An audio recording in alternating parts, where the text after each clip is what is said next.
The movement he started is now known to millions around the world, yet he himself remained in the background. Without personal ambition, he worked humbly to spread Krishna consciousness, devotional service to the Supreme Personality of Godhead. Yet his achievements and personal character did not go unnoticed. The world's leading scholars and religionists praised his unique contribution, and thousands grew to love him as their dearmost friend and well-wisher. In his memory, his disciples erected a stunning memorial in the hills of West Virginia, now visited by 500,000 people a year. In this and many other ways around the world, Srila Prabhupada is offered expressions of love by those whose lives he most deeply touched.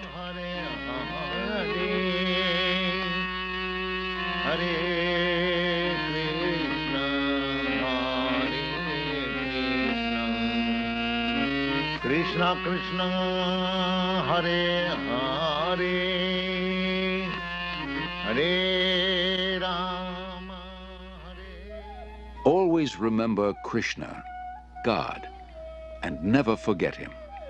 This was the goal of the rich spiritual culture that flourished in India for thousands of years. Even today, Lord Krishna is remembered and glorified through monumental achievements in architecture, art, drama, music, dance, and philosophy. Calcutta, 1896, the capital of India, the crown jewel of the British Empire, an elegant city of wide avenues and spacious parks. It is here that Aboy Charanaravinda Bhaktivedanta Swami is born. A pure devotee of Krishna from birth, Aboy Charan is raised in a well-to-do mercantile family. From infancy, he goes with his father to the Radha Krishna temple, and at age 4, the child spontaneously begins worshipping similar deities in his home. When Aboy Charan hears of Ratha Yatra, a traditional festival in honor of Lord Krishna, it further inspires his natural devotion. With his father's help, every year he holds his own small celebration, drawing the neighborhood children into the festivities. At age 8, Aboy Charan enters the nearby Mati Lal Seal School. After graduation, he attends Scottish Churches College, one of the most respected in Calcutta. At the time, Mahatma Gandhi is organizing his countrymen in a nationwide boycott of everything British. Gandhiism is surging through India, uniting her in a massive non-cooperation movement. Sensitive to British subjugation of India's culture and people, Aboy Charan becomes an early supporter of Gandhi's movement. But 1922 marks a turning point in Aboy Charan's life. He meets Srila Bhaktisiddhanta Saraswati Goswami, the greatest devotee of Krishna of his time. Srila Bhaktisiddhanta belongs to the disciplic succession of spiritual masters extending back to Lord Krishna himself. He convinces Aboy Charan that Krishna's spiritual message transcends India's dependent position. Nothing is more important. He requests Aboy Charan to spread Krishna consciousness in the Western world. Aboy Charan hears and is deeply impressed. By this time, Aboy Charan has a growing family. He moves to Allahabad and starts a successful pharmacy. All the while, his spiritual master's words remain implanted in his heart. In 1933, he becomes a disciple of Srila Bhaktisiddhanta, who comments, "He will do everything in due time." 3 years later, Srila Bhaktisiddhanta leaves this world, after again requesting Aboy Charan to preach in English. Aboy Charan takes his words to heart and starts writing prodigiously. In 1944, he single-handedly begins publishing and distributing Back to Godhead, a fortnightly. The first issue addresses the crisis of war. The Second World War within 20 years is scourging the earth. Back to Godhead points out that people throughout the world want an end to war. But so often they want God's kingdom without God, and they cannot have it. All our plans will be doomed to failure by our own selfishness unless we turn to God. After the war, a boy Charan moves to Jhansi and founds the League of Devotees. He prepares a charter for an international organization, its members dedicated to a peaceful, God-centered life. Acharya Prabhakar, his first disciple, remembers. शिक्षा लेने के लिए दीक्षा लेने के लिए उन्होंने प्रश्न किया. He was always teaching Krishna consciousness, and people came to him for knowledge. After hearing from him, many wanted to become his disciple. He told them, I can make you my disciple, but first you please chant the names of God and give up cigarettes, meat eating, illicit sex, and gambling. But few people would agree to give up these habits. Then he said, Indians are imitating the Westerners. I will make disciples in the West. Then when the Indian people see Westerners following religious principles, they will also follow. Following tradition, at age 58, a boy Charan retires from family life, and 5 years later accepts the renounced order.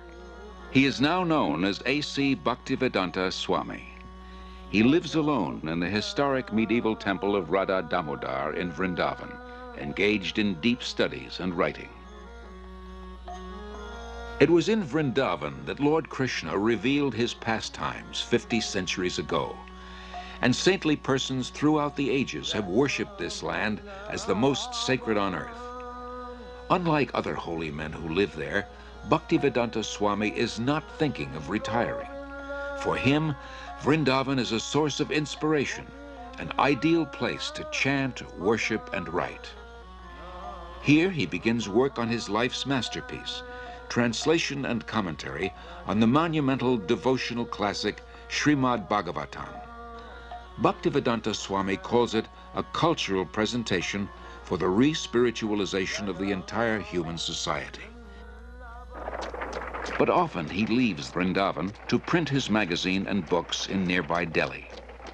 Traveling takes time and tolerance, but Bhaktivedanta Swami accepts it as part of his spiritual mission to broadcast devotional service to Lord Krishna. He writes, our leaders have carefully set aside the treasure house of India's spiritual asset, and they are imitating the Western material way of life.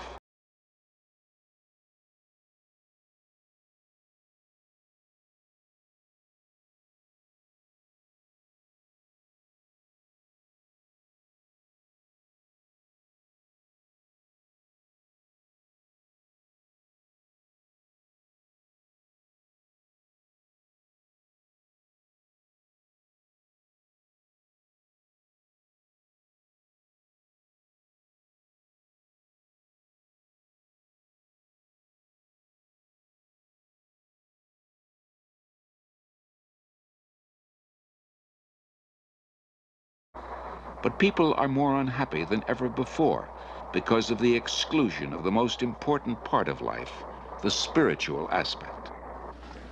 In Delhi, Bhaktivedanta Swami personally distributes copies of Back to Godhead and, with small donations, struggles to maintain the publication.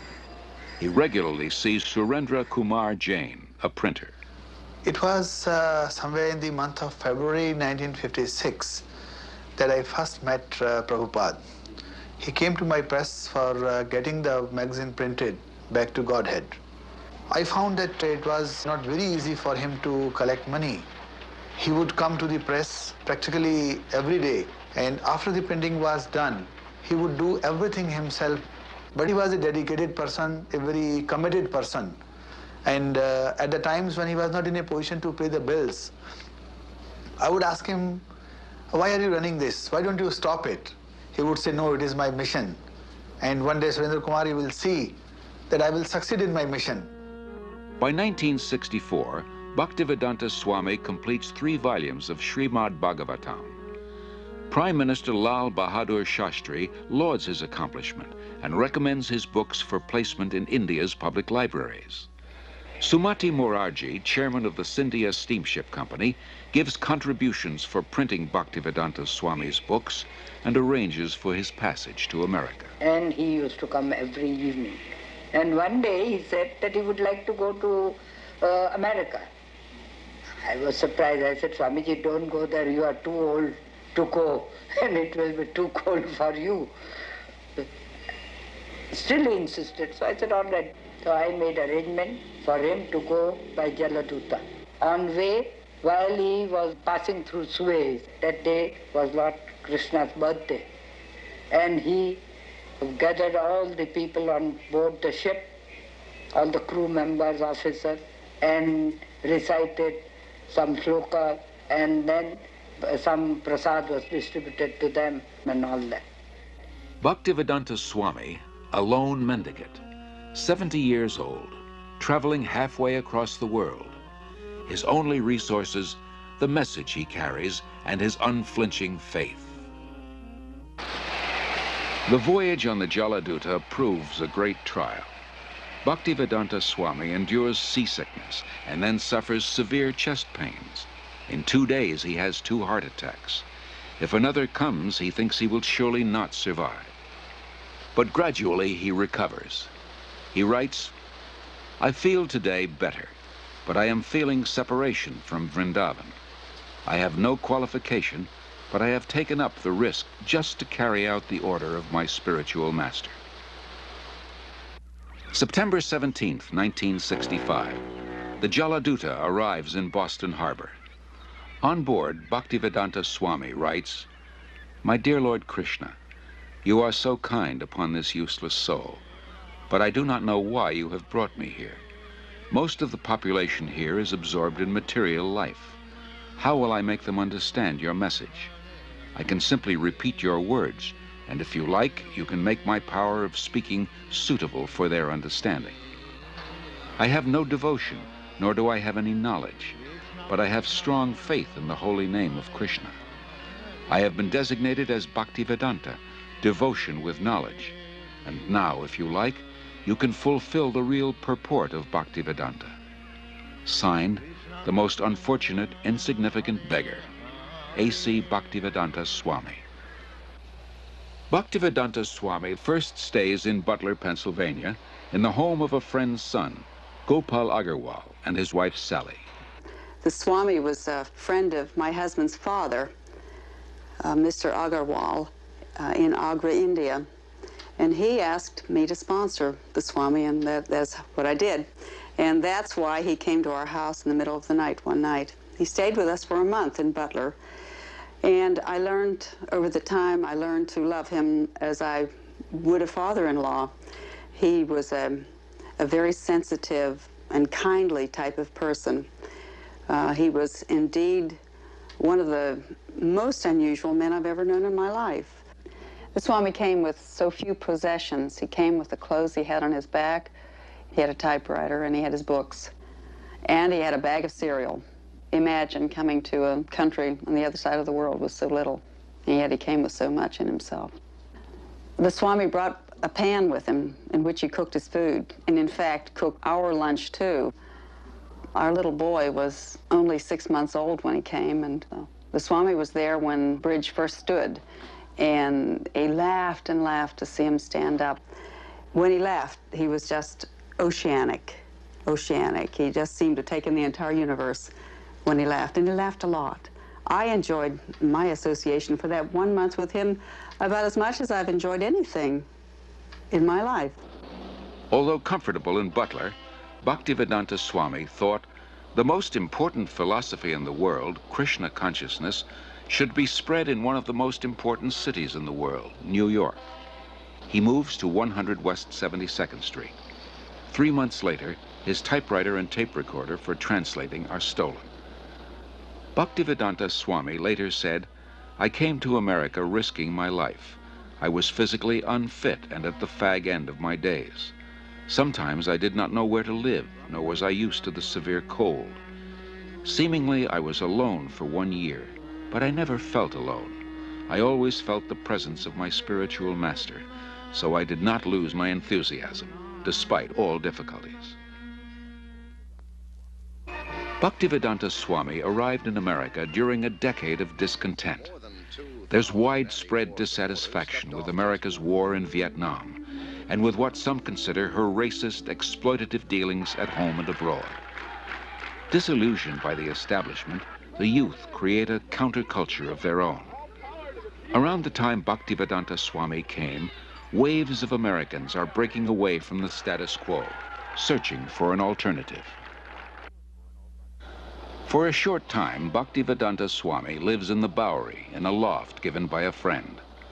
Mukunda Goswami, who was attending his classes at this time, tells of their first meeting. He wore very thick glasses and had a big Sanskrit book spread out before him. His voice was very deep and resonant. He spoke with great authority, and the Sanskrit shlokas he spoke were very beautiful, very melodious. He was obviously a very distinguished scholar, and I became very curious, almost astonished as to how someone of his stature, he looked very much like an aristocrat, could be living and residing in the Bowery, the Skid Row of New York. And afterwards, I approached him to speak. I was standing, and he was sitting on his small dais, so he was looking up at me, and he had the look of a very happy, innocent young child. And I could see that he actually had all the time in the world for me. He wasn't short of time. I asked questions, he would answer. Then after some time, he moved to a somewhat better neighborhood on 2nd Avenue. We helped him rent a small storefront there, and he had an apartment in the back. And within a few weeks' time, this little storefront on 2nd Avenue, on the Lower East Side of New York, which was then populated by thousands of young hippies, had been transformed into a beautiful Krishna temple. Allen Ginsberg, I remember, began to come at that time. When he moved down the Lower East Side, I thought that was a stroke of brilliant social judgment, because traditionally, Swamis, yogis, Zen masters all moved uptown to the rich and were sponsored and funded by the rich, and you would find Krishnamurti living in elegant apartments on the Upper East Side with drawing rooms and French furniture, and here was Bhaktivedanta like in the depths of Calcutta, where the hippies were and where the acid heads were and the freaks and the amphetamine heads and the meth monsters.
So it seemed a historically just move on his part.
friend of mine told me about Love Celebration at Tompkins Square Park, which was last Thursday, or Thursday before last.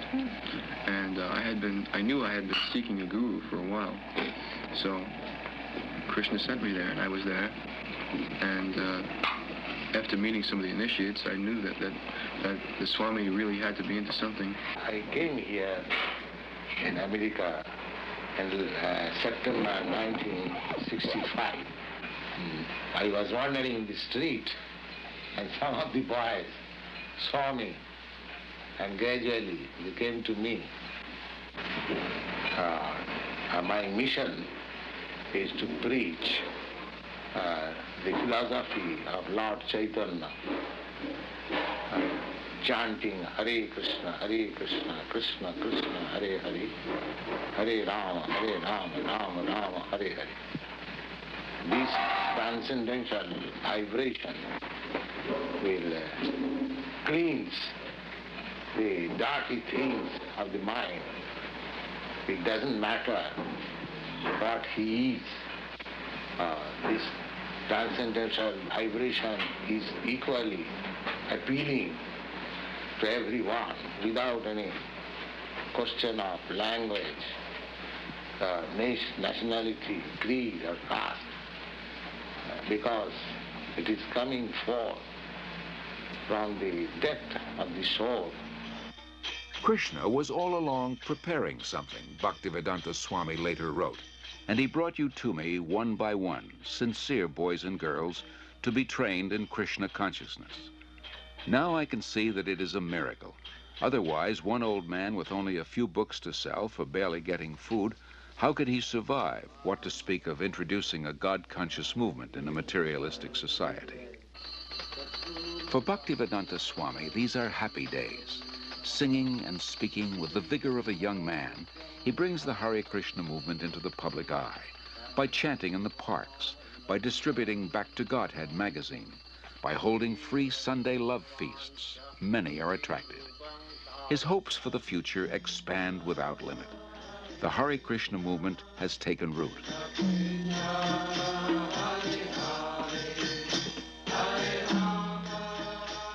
Sometime in the spring of 1967, people handed me clippings from New York newspapers saying that there was a Swami in New York City. So I went to New York to look up this person and his movement. My first contact was with disciples apart from Bhaktivedanta Swami, and I was frankly somewhat disappointed by the disciples. They seemed to be not very informed about what they were doing. They were unclear about the whole thing. And yet they were terribly serious and terribly devoted to what they were about. And I couldn't put those two pieces together. You know, their confusion, uncertainty on the one hand, and their commitment on the other, until I met Bhaktivedanta Swami. And as soon as I met him, which was after several visits to the temple, I realized that this was the person who really made the whole thing go. But the impressive thing about that was he was never himself in the center. He never said, you should do this because of me. He always said, you should do this, and I should do this because of Krishna.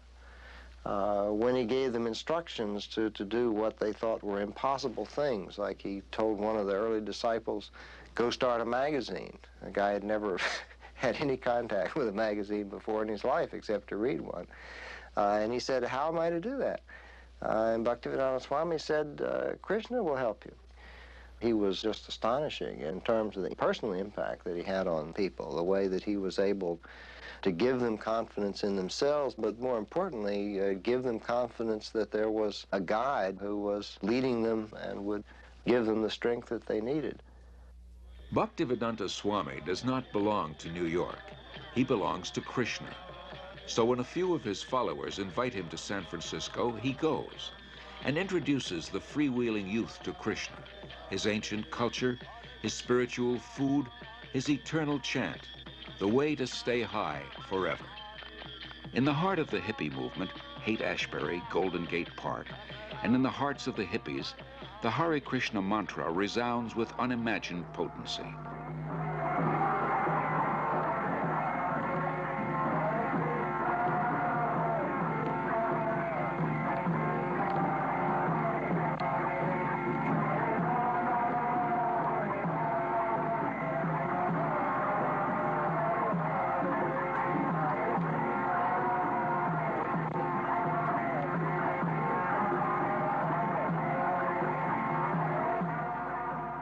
As in New York, Bhaktivedanta Swami gathers sincere followers. The Hare Krishna movement begins to grow. Bhaktivedanta Swami becomes respectfully known as Prabhupada, meaning one at whose feet the masters sit.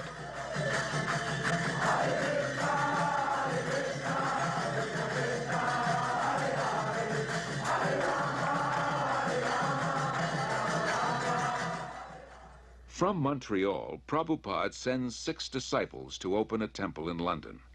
Yamuna Devi Dasi remembers. So we went to London that fall, and although we had no permanent place of we were completely dependent on Krishna, somehow or another, by the enthusiasm that Srila Prabhupada had given us in Montreal, we were able to make contact with George Harrison, who was a member of the Beatles at the time. And he was such a pleasant person to be with. He so much appreciated the Hare Krishna mantra that he immediately said, let's make a 45 record. So we'd cut a record, and he was very pleased with it, did a little background music on it, and it was released, and Apple organized tours for us. We went to Germany and France and had television coverage. And in this way, the London Times wanted to do, the Sunday Times wanted to do a feature on us, and we were able to send the report back to Srila Prabhupada with the headlines, Krishna consciousness startles London. As people come to him, convinced of the Krishna conscious philosophy, Srila Prabhupada accepts them for initiation, not on the basis of birth, as in the rigid Hindu caste system, but on the basis of qualification and sincerity. In the whole history of Indian spiritual life, no one has ever attempted something as bold and seemingly impossible, to transform Westerners into full-fledged devotees of Lord Krishna.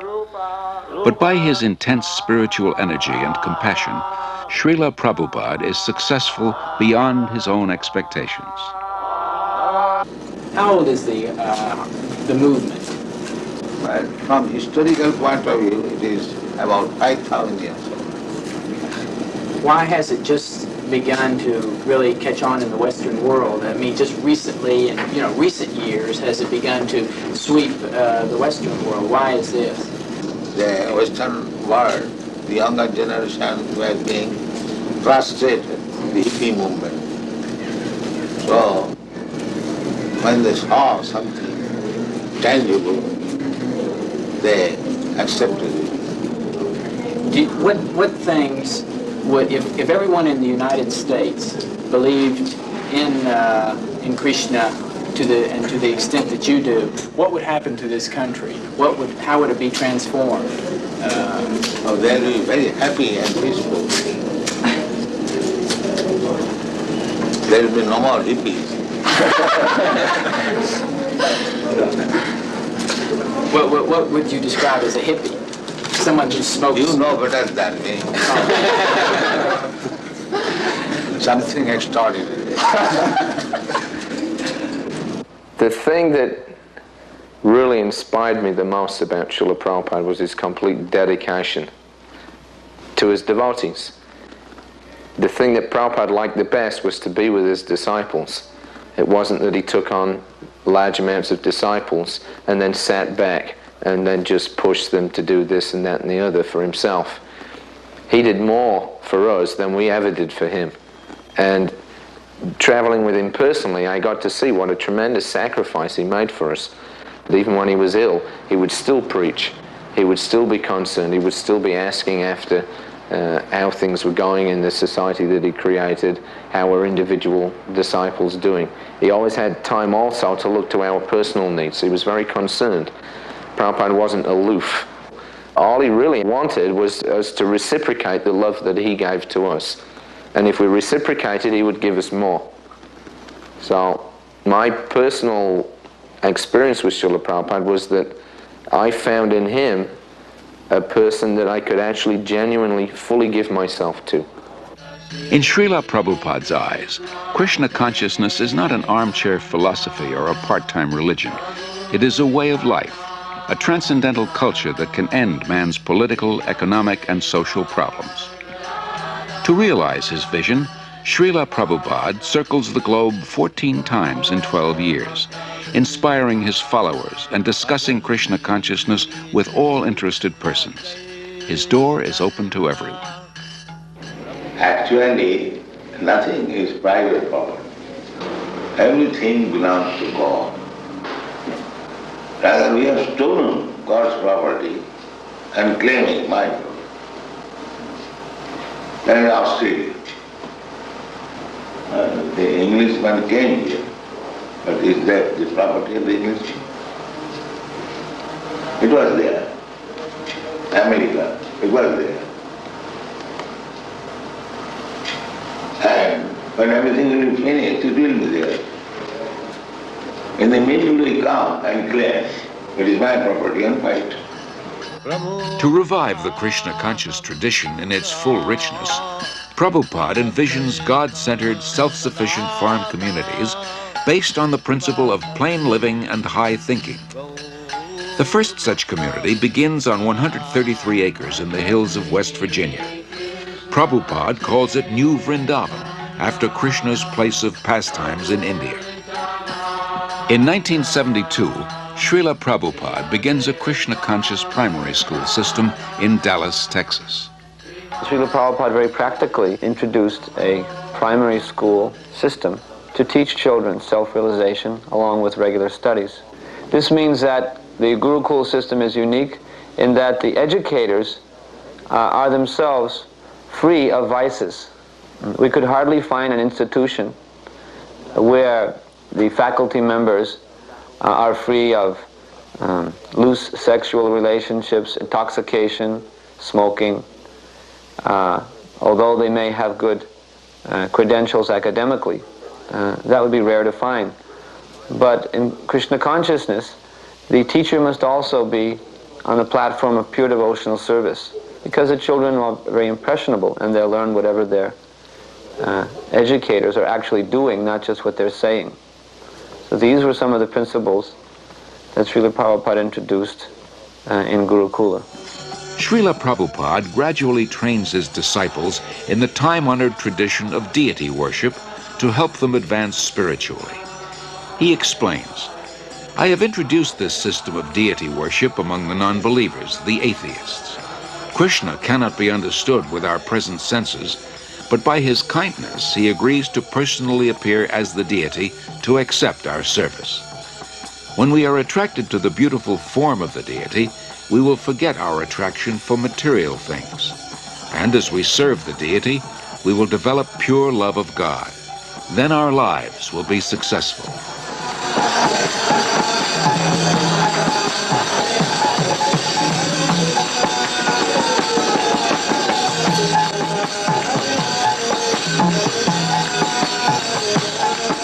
In Melbourne, Australia, Srila Prabhupada worships Lord Chaitanya, a divine incarnation of Krishna.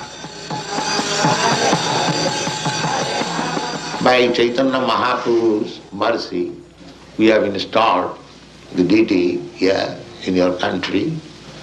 We are very fortunate that Chaitanya Mahaprabhu has come to your country to teach you how you become free of all anxiety.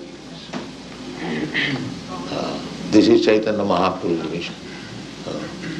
Everyone is full of anxiety, but everyone can be free from all the anxieties if he follows the path chalked out by Sri Chaitanya Mahaprabhu. As people are fallen in this age, the method also has been offered very simply. They have been recommended simply to chant the holy name of God. That's all. For 5 years after first arriving in America, Srila Prabhupada presents Krishna consciousness primarily to Westerners, from housewives to hippies to heads of state. Then, in November 1971, after a world tour, he returns to Delhi with some of his followers. The mayor receives him with the fanfare that greets a homecoming patriot. Prabhupada quotes Lord Chaitanya, It is the duty of those born in India to benefit others by spreading Krishna consciousness. This is India's greatest glory, her unique gift to the world. 30,000 Indians gather nightly at the Delhi fairgrounds to see the Western devotees and hear Prabhupada speak.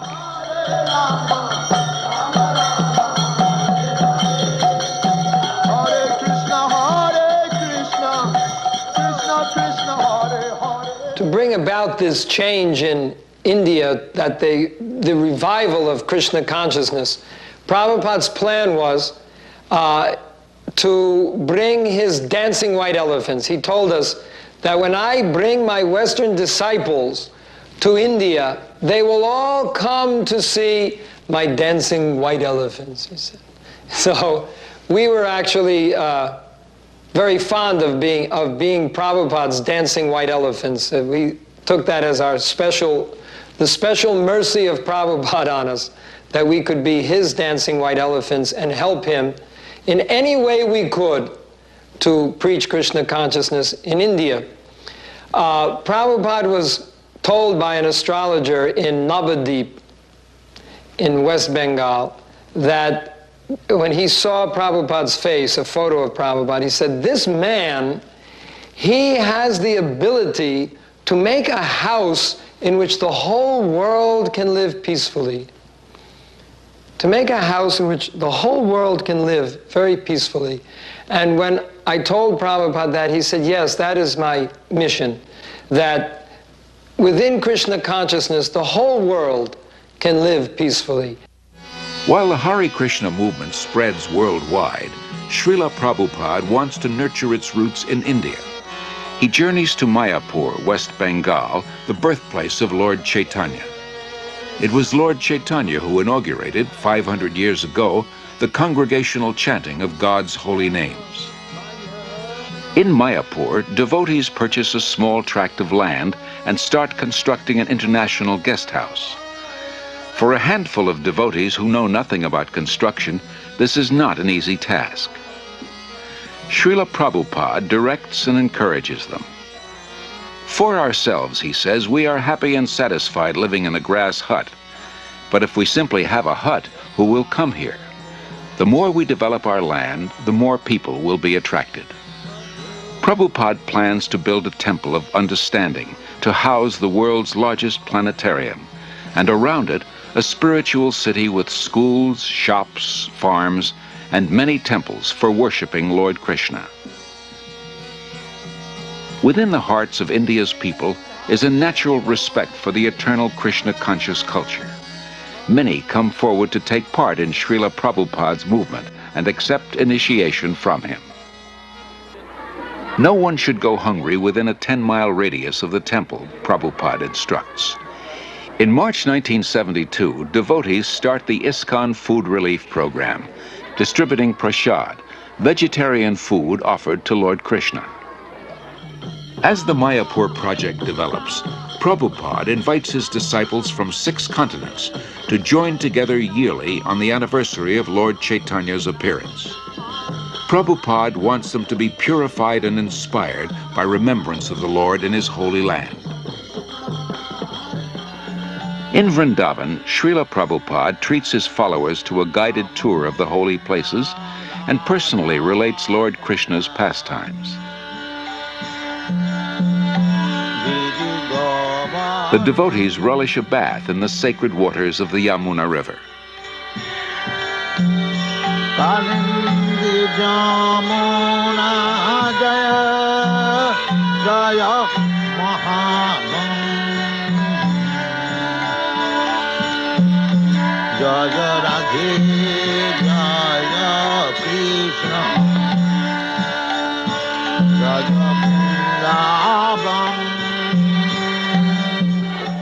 Prabhupada acquires land in Bombay, India's most cosmopolitan city.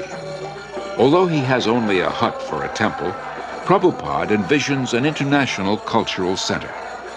His ambition is to give as many people as possible access to the nectar of transcendental life, whether through philosophy, service, or spiritual food, so that everyone can become happy, hopeful, and peaceful. my mother. Dr. N.D. invited Desai, Srila a Prabhupada leading along with Bombay me industrialist, to go to recalls. From 1971 through 1977, I must have met Prabhupada many, many times. And each time I met Prabhupada, I would try to find fault with him. And even I would try to make him angry, or I once even tried to find out whether he was greedy. I just couldn't find any fault with him. In fact, you know, in matter of business life or daily life, we do try to see the weakness of the other person, and sometimes we try to, as a businessman, try to take advantage. But here was a person who just wouldn't become agitated. There was absolutely no lust in him. There was no greed in him. There was, I couldn't see a spot of jealousy in him. And then I realized, after 6 years of that he was a very empowered, divine person. Gradually, Srila Prabhupada says, I am seeing all my dreams being fulfilled. In Bombay, a spacious marble temple, a theater, a restaurant, a library, and a twin-towered 7-story hotel. In Mayapur, the planned spiritual city develops. Hare Krishna, Krishna Krishna. In Vrindavan, the popular Krishna Balaram temple, an international guest house, and a secondary school. Prabhupada sees his society grow into a worldwide confederation with more than 100 temples, restaurants, institutes, schools, and farm communities. 500 years ago, Lord Chaitanya predicted that one day the holy name of Krishna would be heard in every town and village of the world. By the mid-70s, Hare Krishna becomes a household word. When I first met the first Hare Krishnas, I can remember how surprised I was, and really I wondered what this meant. The costumes and the chanting and the shaved heads appeared a little strange, a little bizarre to me. But the more I came to know the movement, I came to find that there was a striking similarity in the essence of what they were teaching and saying, and in my understanding of the original core of Christianity. That is, living simply, not trying to accumulate worldly goods or profit, living with compassion toward all creatures, sharing, loving, and living joyfully. I am impressed with how much the teaching of one man in the spiritual tradition that he brought has impacted itself into the lives of so many people. So in my own view, his contribution is a very important one and will be a lasting one. As a child, Srila Prabhupada celebrated Rath Yatra near his home in Calcutta with his playmates. Years later, he is still celebrating the Rath Yatra festival, but now on the main streets of 20 large cities around the world, and with hundreds of thousands of disciples and guests.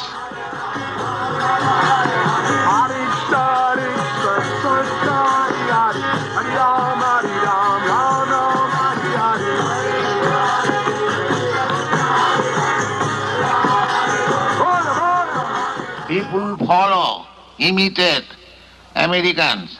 I am traveling all over the world.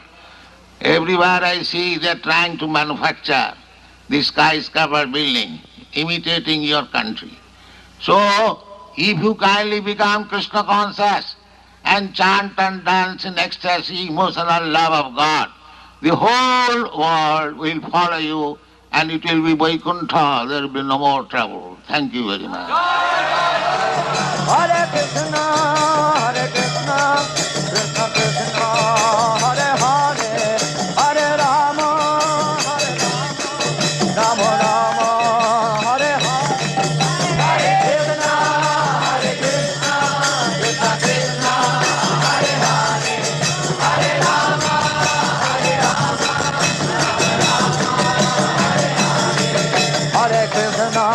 Hare Krishna, Krishna Krishna, Hare Hare, Hare Rama, Rama Rama, Hare Hare. Hare Krishna, Krishna Krishna, Hare Hare, Hare Rama, Rama Rama, Whether before huge crowds or a few disciples or alone, Srila Prabhupada's mood of devotion prevails.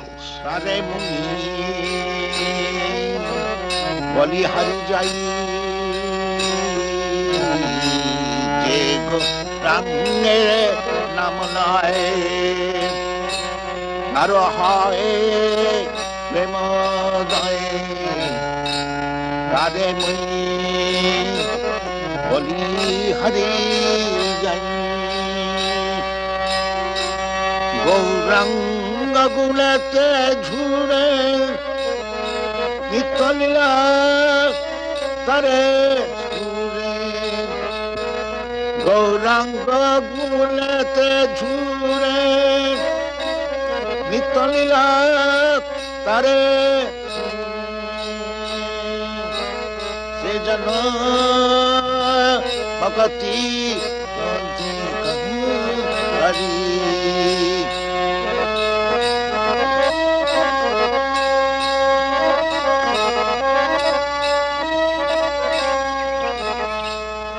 Wherever in the world he happens to be, Srila Prabhupada follows a regular daily schedule.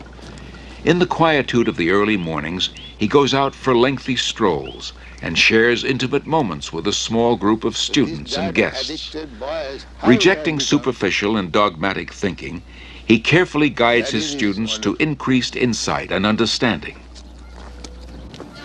After his walk, Srila Prabhupada greets the deities of the Supreme Lord, offers obeisances, and lectures on a verse from Srimad Bhagavatam.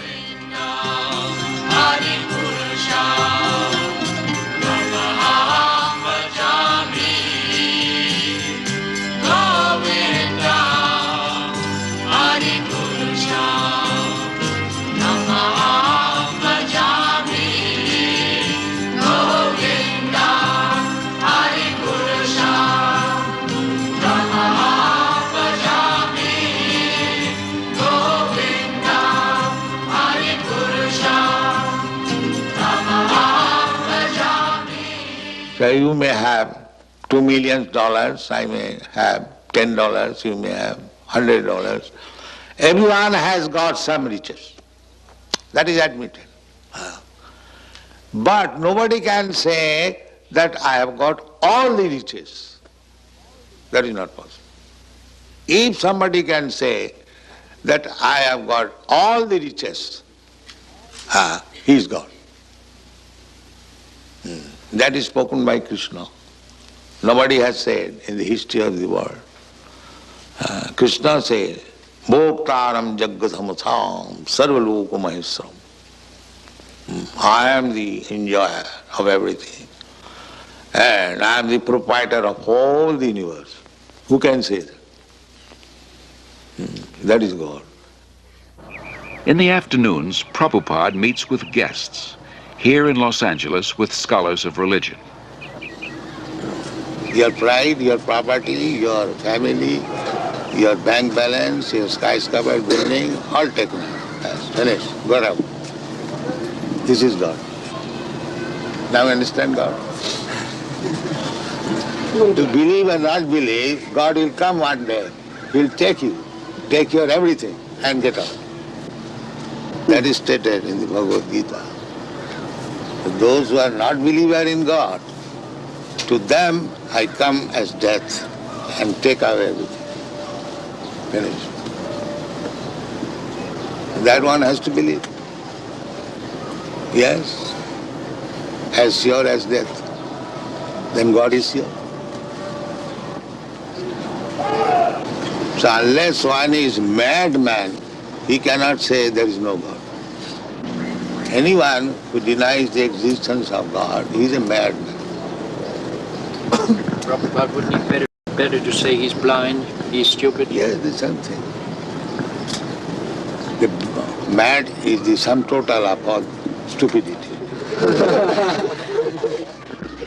Festival takes place. Wherever Srila Prabhupada is, he continues to write prolifically. Rising long before dawn, he spends hours translating and commenting on original Sanskrit and Bengali texts. Or sometimes they wash their hands and feet before entering the temple. His most significant contribution is his books. Srila Prabhupada sees 60 million distributed in 28 languages. Professors from dozens of major universities use them as standard texts and write appreciative reviews. He also did a very important work in introducing to the Western world for the first time the devotional philosophy of Sri Krishna Chaitanya. Not only did he introduce these texts, but he introduced them in a way that was quite different from the other translations that had been made. I had read so many different translations, for example, of the Bhagavad Gita, which had all been interpreted from the impersonalist type of philosophy of the Advaita school. And here, you might say, for the first time was a truly devotional translation, a spiritual translation of the text, which I felt really came much closer to the true meaning and the purpose of the Bhagavad Gita. Established in 1972, the Bhaktivedanta Book Trust exclusively publishes Srila Prabhupada's works. It becomes the world's largest distributor of books in the field of Indian religion and philosophy. For Srila Prabhupada, the transcendental knowledge in these books forms the basis of the Hare Krishna movement, a movement prophesied to grow for the next 10,000 years. In 1977, despite his failing health, Srila Prabhupada continues traveling and teaching. February 1977, the world's largest pilgrimage, Kumbh Mela in Allahabad, India. Millions gathered to bathe in the holy Ganges. Although physically weak, Srila Prabhupada attends. His disciples perform kirtan and distribute books and Back to Godhead magazines. Practically from the very beginning, Srila Prabhupada gave us notice that he would not always be with us. Of course, it was only a few months after he opened the storefront on 26th Second Avenue that he became very ill, and he had that heart attack or whatever it was, and it seemed even at that time that he might leave then. And he warned us. He said, I am an old man. I may leave at any moment. The notice is already given. 70 that has already passed. So Prabhupada was never under any illusion that he would remain forever in this world with us. But he said, my instruction will remain. And he trained us from the very beginning to follow his instruction and to use our individuality to execute his instruction for the glorification of Krishna. Although his illness steadily worsens, Srila Prabhupada speaks nightly at a program in Bombay. In May, he journeys to Rishikesh at the foot of the Himalayas to try to regain his health. There he continues to instruct his intimate disciples. Then in October, Srila Prabhupada returns to his old home, Vrindavan, to spend his final days.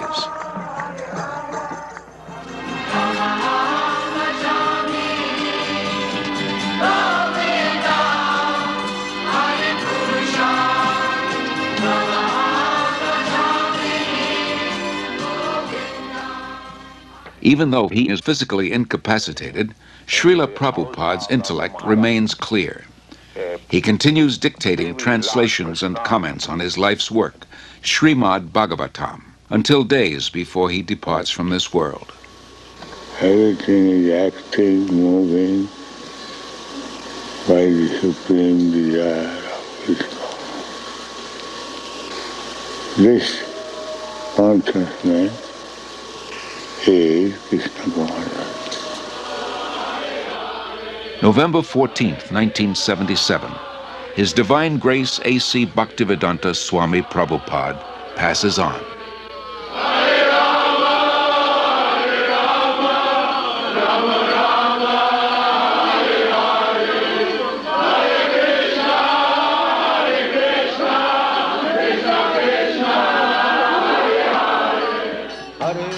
That divine personality who spoke on different subjects with thousands of meanings, who imparted knowledge in thousands of ways, and who inspired thousands of devotees, has now returned to his Lord, Sri Krishna. Being kind to his devotees, Lord Krishna gave them the association of Srila Prabhupada. Being independent in his desires, The Lord has now broken that association. Yet Srila Prabhupada remains.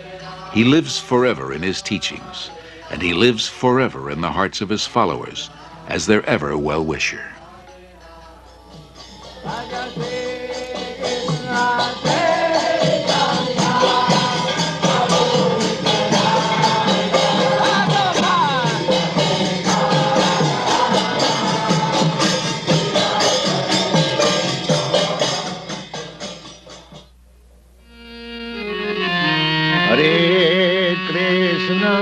Hare Krishna, Krishna Krishna, Hare Hare, Hare Krishna, Krishna Krishna, Hare Hare, Hare